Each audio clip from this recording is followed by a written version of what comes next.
ரவை வாழைப்பழத்தை வச்சு ஒரு லட்டு செய்ய போகிறேன். அதுக்கு வந்து வெள்ளைப்பாக காய்ச்சி எடுத்துக்கிறோம். ஒரு 2-3 ஸ்பூன் நெய் ஊற்றிக்கிறேன்.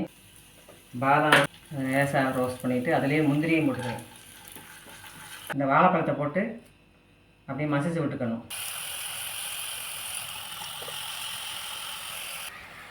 வாழைப்பழத்தை நல்லா நெய்யிலேயே மசிஞ்சு வதக்கியாச்சு. இதில் இப்போ இந்த தேங்காயை சேர்த்துக்கிறோம். தேங்காய்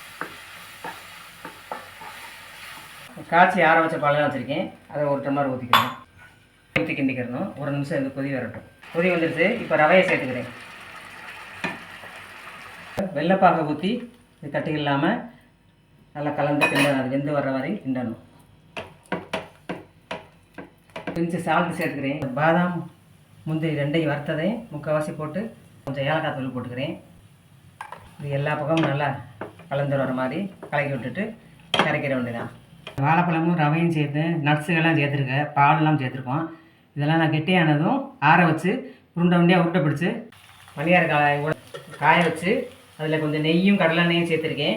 இப்போ இந்த உருண்டையாக உருண்டாத அதில் போட்டு தட்டி விட்டு கொஞ்சம் ரோஸ்ட் ஆனவங்க எடுத்துடணும். லோ ஃப்ளேம்லேயே நல்லா கொஞ்சம் மேலே கோல்டன் ப்ரௌன் ஆகும். உள்ளெல்லாம் வேக வச்சது தான்.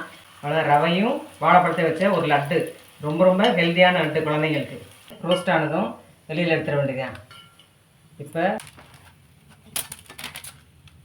வாழைப்பழமும் சேர்ந்த சுவையான லட்டு ரெடி.